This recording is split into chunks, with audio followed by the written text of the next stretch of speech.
Hello students, तो आज के इस वीडियो में जो है मेटल्स एंड नॉन मेटल जो चैप्टर है, chapter third class 10 science subject है। तो इस चैप्टर धातु और अधातु में हम लोग एमसीक्यू क्वेश्चन देखेंगे, वेरी शॉर्ट टाइप क्वेश्चन देखेंगे, शॉर्ट टाइप क्वेश्चन देखेंगे और लॉन्ग टाइप क्वेश्चन देखेंगे, और साथ ही साथ इसका आंसर भी हम लोग देखेंगे। चलिए स्टार्ट करते हैं। इससे पहले चैप्टर 2 का 1 का अपलोडेड है, जाकर के आप देख सकते हैं। तो इसमें पहली जो क्वेश्चन है कि सिने बार किसका अयस्क है। तो ये पारा का होता है। किसका होता है? सिने बार। तो सिने बार जो है पारा का अयस्क होता है। तो ऑप्शन सेकंड जो है मतलब ये करेक्ट होगा। उसके बाद यही क्वेश्चन अब इंग्लिश में है कि हुज और इज सिने बार। तो करेक्ट ऑप्शन मरकरी। ठीक है। उसके बाद नेक्स्ट क्वेश्चन है कि तांबा और जस्ता के मिश्र धातु को क्या कहते हैं। तो उसको पीतल कहते हैं। तांबा और जस्ता के जो मिश्र धातु होते हैं उसको पीतल कहते हैं। तो ऑप्शन फर्स्ट जो है वो सही होगा। उसके बाद सेकंड क्वेश्चन यहाँ इंग्लिश में है। थर्ड क्वेश्चन देखते हैं कि तांबा और टीन के मिश्र धातु को क्या कहते हैं। तो उसको कांसा कहते हैं। ठीक है। तो ऑप्शन फर्स्ट क्या होगा? सही होगा। अब यही क्वेश्चन इंग्लिश में है कि what is the alloy of copper and teen called. तो ब्रॉन्जी इंग्लिश में कहते हैं। कांसा को क्या कहते हैं? ब्रॉन्जी। उसके बाद फोर्थ क्वेश्चन है कि सीसा एवं टीन के मिश्र धातु को क्या कहते हैं। तो उसको सोल्डर कहते हैं। इंग्लिश में भी सोल्डर होता है। तो सही ऑप्शन फर्स्ट होगा। उसके बाद नेक्स्ट क्वेश्चन है कि निम्न में से किसे चाकू से काटा जा सकता है। तो वो है लिथियम। ऑप्शन ए जो है करेक्ट ऑप्शन बनेगा। अब यही क्वेश्चन इंग्लिश में है। Which of the following can be cut with a knife. तो लिथियम। नेक्स्ट जो क्वेश्चन है कि कौन सा धातु कमरे के तापमान पर द्रव अवस्था में पाया जाता है। सही ऑप्शन फर्स्ट होगा, पारा। उसके बाद नेक्स्ट क्वेश्चन है ये इंग्लिश में है। उसके बाद जो है नेक्स्ट क्वेश्चन देखते हैं कि कौन सा अधातु कमरे के तापमान पर द्रव अवस्था में रहती है। तो ये ब्रोमीन है, पारा है, तांबा या एल्युमिनियम। तो सही ब्रोमीन होगा। उसके बाद नेक्स्ट जो है इंग्लिश में ये क्वेश्चन आप देख लो। तो जो इंग्लिश मीडियम वाले होंगे वो इंग्लिश मीडियम के क्वेश्चन देखेंगे, और जो हिंदी वाले होंगे वो हिंदी क्वेश्चन को देखेंगे। सबसे कठोर तत्व कौन सा है? इंग्लिश में इसी को बोलते हैं हार्डेस्ट एलिमेंट। तो हार्डेस्ट एलिमेंट इन चार में से कौन सा है? तो वो डायमंड होता है। क्या होता है? डायमंड होता है। तो ऑप्शन ए जो है ऑप्शन ए कर रहे हैं, सेकंड जो है वो सही होगा। बात समझ आ गया। नेक्स्ट जो है कि एक अधातु जिसमें चमक होती है तो उसको क्या कहते हैं। तो अधातु है आयोडीन, और इसमें चमक होती है। तो ऑप्शन थर्ड करेक्ट ऑप्शन बनेगा। तो एक नॉन मेटल है जो लस्टर होता है, तो वो आयोडीन है। उसके बाद नेक्स्ट जो क्वेश्चन है कि वह कौन सा अधातु है जो विद्युत का सुचालक होता है। तो वो है ग्रेफाइट। तो ग्रेफाइट में करंट फ्लो होता है। जो पेंसिल होता है ना, तो पेंसिल में ग्रेफाइट का लीड होता है। उसके बाद नेक्स्ट जो क्वेश्चन है कि which is the metal which is a good conductor of electricity. तो ग्रेफाइट। उसके बाद नेक्स्ट क्वेश्चन देखते हैं कि इनमें से कौन ठंडे जल के साथ तेज़ी से अभिक्रिया करता है। तो वो है सोडियम। तो सोडियम जो है ठंडे जल से जो है तेज है ना, रैपिडली रिएक्शन करता है। तो sodium is A correct option. उसके बाद नेक्स्ट क्वेश्चन देखते हैं कि लोहा पर जिंक की परत चढ़ाने की जो विधि होती है ना, उसको क्या कहते हैं। तो यशद लेपन बोलते हैं हिंदी में, और इंग्लिश में गैल्वेनाइजेशन बोलते हैं। बात समझ में आ गया। नेक्स्ट क्वेश्चन देखते हैं कि कौन सा धातु हथेली पर रखने से पिघलने लगती है। तो है गैलियम। इंग्लिश में भी गैलियम ही लिखाता है। नेक्स्ट क्वेश्चन है कि सर्वाधिक तन्य धातु है, और इन चार ऑप्शंस में सही ऑप्शन फर्स्ट होगा, सोना यानी गोल्ड। उसके बाद नेक्स्ट क्वेश्चन है कि निम्नलिखित में से किस धातु को केरोसिन में डुबा कर रखा जाता है। तो वो ऑप्शन सेकंड है, सोडियम। यही क्वेश्चन इंग्लिश में ये है, तो इंग्लिश में आप देख सकते हो। उसके बाद नेक्स्ट जो क्वेश्चन है कि वह परमाणु जो अपने संयोजी इलेक्ट्रॉन का त्याग आसानी से कर देता है कहलाता है। तो विद्युत धनात्मक कहलाता है। तो ये अब इंग्लिश में क्वेश्चन अब देख लेते हैं इसी को। ये इंग्लिश में रहा, तो इलेक्ट्रोपॉजिटिव जो है बोलेंगे इंग्लिश में। उसके बाद नेक्स्ट जो क्वेश्चन है कि खनिजों से संबंधित अशुद्धियों को सामूहिक रूप से क्या कहते हैं। तो उसको गैंग कहते हैं। तो ये इसको याद रखना है ना। तो ये हो गया इसका। अब जो है शॉर्ट टाइप क्वेश्चन देखेंगे। आघात वर्धनीयता क्या है, उदाहरण द्वारा समझाइए। तो धातुओं को हथौड़े से पीटकर पतली चादर बनाई जाती है, और धातुओं के इसी गुण को जो है आघात वर्धनीयता बोलते हैं, और इंग्लिश में इसको मेलिएबिलिटी बोलते हैं। तो इसको पीट पीट करके ना चादर में बदल दी जाती है। तो वो जो प्रोसेस होता है वही क्या कहलाता है, मेलिएबिलिटी कहलाता है। उसके बाद है उभयधर्मी ऑक्साइड क्या होते हैं, किन्हीं दो उभयधर्मी ऑक्साइड के उदाहरण दें। तो ऐसे धात्विक ऑक्साइड है जिनकी प्रकृति अम्लीय तथा क्षारकीय दोनों प्रकार की होती है, उन्हें उभयधर्मी ऑक्साइड कहते हैं। जैसे एल्युमिनियम ऑक्साइड हो गया, जिंक ऑक्साइड हो गया, ये सभी उधर्मी है ना, उभयधर्मिक ऑक्साइड के क्या है, एग्जाम्पल हैं। यही क्वेश्चन इंग्लिश में भी है। उसके बाद नेक्स्ट क्वेश्चन है कि सोडियम धातु को मिट्टी के तेल में डुबोकर क्यों रखा जाता है? क्योंकि ये बाहर रहेगा तो रिएक्शन कर जाएगा। तो सोडियम जो होता है वो अभिक्रियाशील धातु है, यह हवा में जलने लगेगा, है ना, जैसे संपर्क में आएगा तो क्या होगा, जलने लगेगा, सोडियम ऑक्साइड का निर्माण कर देगा। इसलिए इन्हें जो है सुरक्षित रखने तथा आकस्मिक आग को रोकने के लिए मिट्टी तेल में डुबोकर रखा जाता है। अब यही चीज़ आंसर जो है इंग्लिश में लिखा हुआ है। उसके बाद नेक्स्ट क्वेश्चन हम आगे चलते हैं। तो कारण बताइए कि धातु क्यों विद्युत धारा का संचालन करती है? तो धातुओं में विद्युत धारा संचालन के लिए मुक्त इलेक्ट्रॉन होते हैं, जिससे विद्युत धारा के प्रवाह में अल्प प्रतिशोध उत्पन्न होता है, और यही कारण है कि धातु विद्युत धारा का संचालन करती है, मतलब उसमें करंट फ्लो होता है। अब यही जो है ये इंग्लिश में है, तो इसको देख लेना। उसके बाद नेक्स्ट क्वेश्चन जो है उसको देखते हैं कि थर्मिट अभिक्रिया किसे कहते हैं, इसके कोई दो उपयोग लिखिए। तो आयरन ऑक्साइड की एल्युमिनियम यानी Ai है ना, Al होगा, Al यहाँ पर, तो Al यानी एल्युमिनियम के साथ अभिक्रिया अति तीव्र होती है, जिससे काफ़ी मात्रा में ऊष्मा उत्पन्न होती है। इस अभिक्रिया को थर्मिट अभिक्रिया कहते हैं। थर्मिट अभिक्रिया के निम्न उपयोग हैं। क्या उपयोग है उसको देख लेते हैं। तो Fe2O3 plus Al, Fe plus Al2O3 plus ऊष्मा जो है ये क्या करेगा, प्रोड्यूस करेगा। तो इसका पहला एग्जांपल है रेलवे ट्रैक को जोड़ने में, टूटे हुए मशीन के पुर्जों को जोड़ने में। तो ये बात समझ में आ गया। तो ये इसका अब इंग्लिश में आंसर है, तो इंग्लिश में आप देख लो। उसके बाद क्वेश्चन नंबर 6 देखते हैं। तो रेलवे ट्रैक को जोड़ने के लिए यौगिक X तथा एल्युमिनियम का उपयोग होता है। अब ये जो है इसके जो है क्वेश्चन है, यौगिक X को पहचानना है, अभिक्रिया का नाम देना है, और इसका रासायनिक अभिक्रिया जो है उसको लिखना है। तो इसमें पहला जो है यौगिक का नाम क्या होगा, तो आयरन ऑक्साइड होगा, और अभिक्रिया का नाम क्या होगा, थर्मिट अभिक्रिया होगा, और इसका जो है रासायनिक समीकरण जो होगा, केमिकल इक्वेशन जो होगा वो ये होगा। इसको ध्यान में रखना। अब यही क्वेश्चन इंग्लिश में है, तो इंग्लिश में देख लेना है। उसके बाद नेक्स्ट जो क्वेश्चन है कि वर्जन क्या है, एक उदाहरण दे। तो सल्फाइड अयस्क को वायु की उपस्थिति में अधिक तापमान पर गर्म करने पर यह ऑक्साइड में बदल जाता है, और यह भाप में बदल जाने वाली अशुद्धियाँ बाहर निकल जाती है। तो इस अभिक्रिया को क्या कहते हैं, वर्जन कहते हैं। अब इसका एक एग्जाम्पल नीचे लिखा हुआ है। उसके बाद नेक्स्ट जो क्वेश्चन है, इसी क्वेश्चन को अब इंग्लिश में लिखा हुआ है, तो इंग्लिश वाले देखेंगे। उसके बाद हम आगे चलते हैं क्वेश्चन।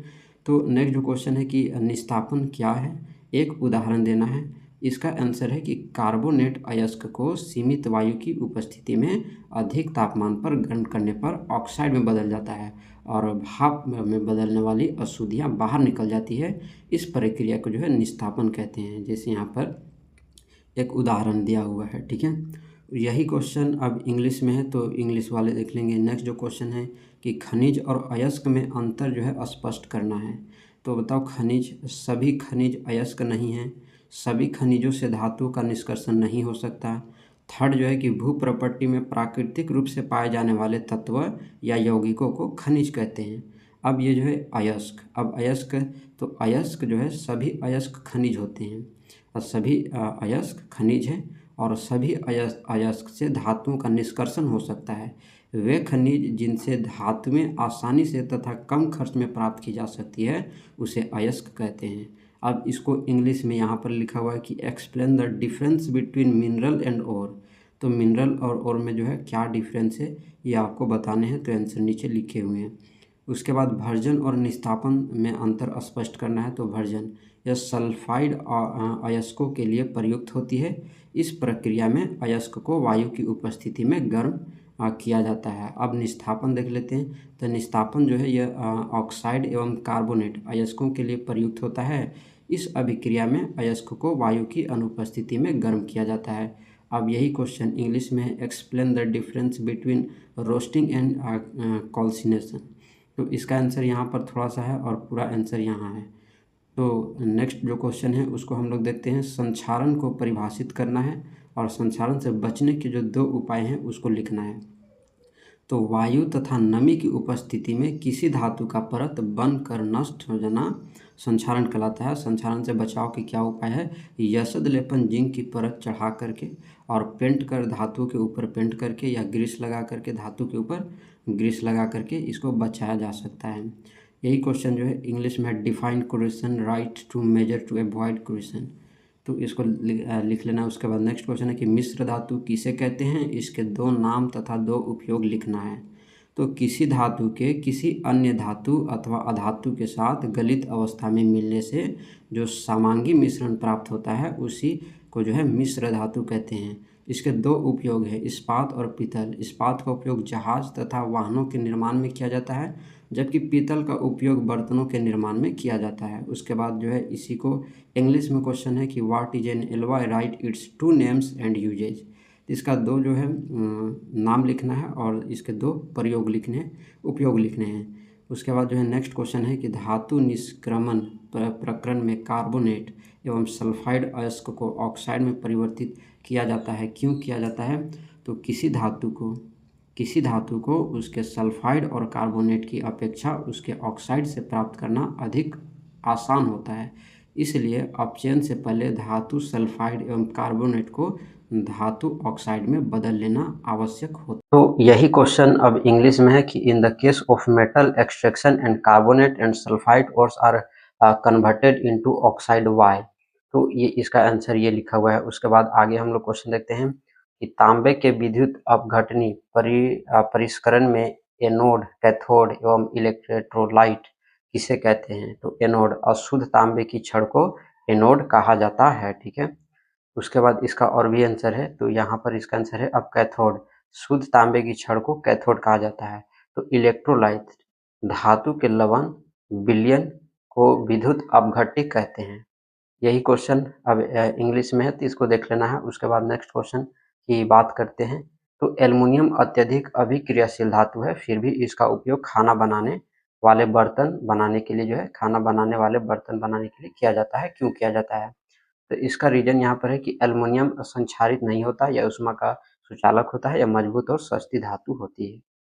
यही क्वेश्चन अब इंग्लिश में है, तो इंग्लिश वाले देख लेंगे। उसके बाद नेक्स्ट है कि गर्म जल का टैंक बनाने में तांबे का उपयोग होता है, स्टील का नहीं, और ऐसा क्यों होता है? कारण बताना है। तो तांबा जल के साथ किसी भी स्थिति में अभिक्रिया नहीं करता, लेकिन लोहा वाष्प के साथ वह अभिक्रिया कर ऑक्साइड और हाइड्रोजन गैस बनाती है, इसलिए गर्म जल का टैंक बनाने में तांबे का उपयोग किया जाता है और स्टील का प्रयोग नहीं किया जाता है। यही क्वेश्चन अब इंग्लिश में है, तो इंग्लिश वाले देख लेंगे। उसके बाद नेक्स्ट क्वेश्चन है कि तांबे के बर्तनों को नींबू या इमली के रस से साफ किया जाता है, कारण बताइए। तो तांबा पर क्षारीय कॉपर कार्बोनेट की लेयर बन जाती है, जिसके कारण उसका रंग मलिन हो जाता है। जब तांबे के बर्तन को नींबू या इमली के रस से साफ किया जाता है, तो नींबू या इमली उपस्थित अम्लीय पदार्थ कॉपर सल्फेट से अभिक्रिया करता है और उसे तांबे के बर्तन से अलग कर देता है, जिससे बर्तन जो है साफ होकर चमकने लगता है। तो खट्टे पदार्थ क्षारीय कॉपर कार्बोनेट को हटाने में सक्षम होता है, इसलिए खट्टे पदार्थ बर्तन को साफ करने में प्रभावी होता है। अब यही आंसर इसको जो है इंग्लिश में लिखा हुआ है, तो देख लेंगे। उसके बाद हम आगे चलते हैं।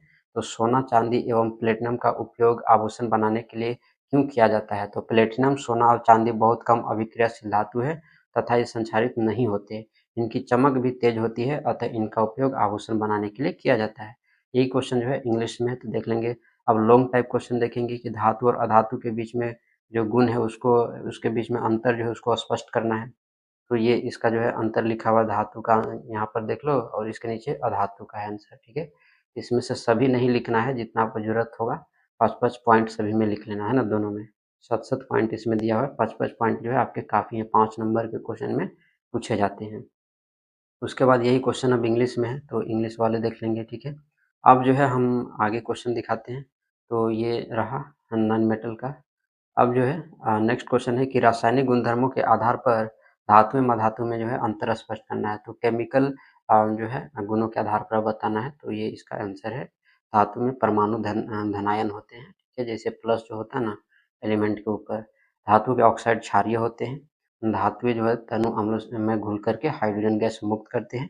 इसका अपवाद भी है, एक्सेप्शन भी है, कि साधारण अवस्था में कुछ धातु वह ऐसा नहीं करते हैं। तो ये इसके जो है आंसर हैं। ठीक है, उसके बाद यही क्वेश्चन अब इंग्लिश में है तो इंग्लिश वाले देख लेंगे। उसके बाद नेक्स्ट क्वेश्चन यहाँ पर है तो इसको यहाँ देखेंगे, है ना। तो ये रहा इसका आंसर। अब आगे चलते हैं और ये है थर्ड क्वेश्चन कि पारा के एक मुख्य अयस्क का नाम एवं सूत्र लिखें। इस अयस्क को किस विधि द्वारा धातु ऑक्साइड में बदला जाता है। पारा धातु को उसके अयस्क से निष्कर्षण में प्रयुक्त समीकरण को क्या करना है, लिखना है। तो यहाँ पर इसके आंसर ये रहे और इंग्लिश में इसका ये आंसर रहा, ठीक है। उसके बाद जो नेक्स्ट क्वेश्चन है कि सोडियम तथा क्लोरीन परमाणुओं के लिए इलेक्ट्रॉन डॉट संरचना लिखे या रासायनिक आबंध कैसे बनाते हैं, इस प्रकार से बने आबंध के प्रकार का कारण बताएं। तो इसका जो है आंसर यहाँ से लेकर के इधर यहाँ तक है, ठीक है। और उसके नीचे जो है इसका दिया हुआ है एग्जाम्पल, ठीक है। तो ये कैसे बनाता है यहाँ पर सारे प्रोसेस लिखे हुए हैं, तो इसको देख लेना है, ठीक है। उसके बाद नेक्स्ट क्वेश्चन इसी को इंग्लिश में है तो इंग्लिश वाले देख लेंगे। आगे चलते हैं क्वेश्चन 5 ये रहा कि इलेक्ट्रॉन के स्थानांतरण के द्वारा सोडियम ऑक्साइड Na2O की रचना को दर्शाएं। तो ये इसका दर्शाया गया है। उसके बाद इसी को इंग्लिश में है तो इंग्लिश वाले देख लेंगे। और जो है अब हम आगे चलते हैं। क्वेश्चन 6 यहाँ रहा है कि इलेक्ट्रॉन के स्थानांतरण के द्वारा मैग्नीशियम ऑक्साइड MgO की रचना को दर्शाएं। ये जो है इसको दर्शाया गया है। Mg का 12 होता है तो इसको इलेक्ट्रॉनिक कॉन्फ़िगरेशन 2 8 2 में इसको तोड़ा गया है। Mg2++2 ये होगा 2 और 8 है ना, 2 जो है ये क्या करेगा, शेयर करेगा, ठीक है। और इसमें O+2E जो है 2 और 8 ऑक्सीजन 8 होते हैं ना, तो ये बात समझ में आ रहा है। तो ये चीज़ यहाँ पर लिखा हुआ है और ये इंग्लिश में है। उसके बाद क्वेश्चन नंबर 7 यहाँ है। तो मैग्नीशियम क्लोराइड MgCl2 के निर्माण के लिए इलेक्ट्रॉन बिंदु संरचना जो है बनाना है, तो ये भी इसका बनाया हुआ है, ठीक है। उसके बाद 8 क्वेश्चन देख लेते हैं कि आयनिक यौगिक ठोस अवस्था में विद्युत का चालन नहीं करते, परंतु गलित अवस्था में या जलीय विलयन के रूप में विद्युत का चालन करते हैं। इसके पीछे वैज्ञानिक जो कारण है वो क्या है उसको लिखने हैं। तो इसका आंसर यहाँ पर है, ठीक है। तो ठोस अवस्था में आयनिक यौगिक विद्युत का चालन नहीं करते हैं क्योंकि ठोस अवस्था में यानी सॉलिड स्टेट में संरचना के कारण आयन की गति संभव नहीं होती है, लेकिन आयनिक यौगिक गलित अवस्था में विद्युत का चालन करते हैं क्योंकि गलित अवस्था में विपरीत आवेश वाले आयनों के मध्य स्थिर वैद्युत आकर्षण बल कमजोर पड़ जाता है। तो यही जो रीजन है ना, इसी की वजह से। उसके बाद यहाँ आंसर जो है इंग्लिश में। नेक्स्ट क्वेश्चन इसको समझना है और इसका मैं आंसर जो है दिखा दे रहा हूँ। वीडियो को स्टॉप करके इसको आप समझ सकते हो, लिख सकते हो ना। यही क्वेश्चन अब इंग्लिश में है, इंग्लिश वाले जो है इंग्लिश को देखेंगे। नेक्स्ट क्वेश्चन नंबर 10 यहाँ पर है। अब ये जो इमेज दिया हुआ है इसमें जो है आंसर नीचे लिखे हुए हैं। क्वेश्चन 10 का इंग्लिश में आंसर देख लो तो इंग्लिश में आंसर ये रहा। उसके बाद 11 में ये रहा, ठीक है। और 11 में इसका ये है। उसके बाद हम आगे दिखाते हैं तो इसके आगे जो है यहाँ पर है इंग्लिश में है। उसके बाद हिंदी में एक और क्वेश्चन है कि तांबे के विद्युत अपघटन परिष्करण से संबंधित चित्र में रिक्त स्थान जो है उसका नाम लिखना है, ठीक है। इसका नाम ये रहा है, ठीक है। और उसके बाद आगे चलते हैं तो क्वेश्चन नंबर 13 ये रहा और इसका आंसर नीचे रहा। ये क्वेश्चन इंग्लिश में है तो इंग्लिश में देख लेंगे, ठीक है। और इस तरह से जो है ये चैप्टर यहीं पर खत्म होता है। नेक्स्ट वीडियो में जो है नेक्स्ट चैप्टर से मैं लेकर के आऊँगा। तो जो है वीडियो अच्छा लगा हो तो ज़रूर लाइक करके जाना है। जो भी चैनल पर नए होंगे वो चैनल को सब्सक्राइब कर लेंगे। मिलते हैं नेक्स्ट वीडियो में।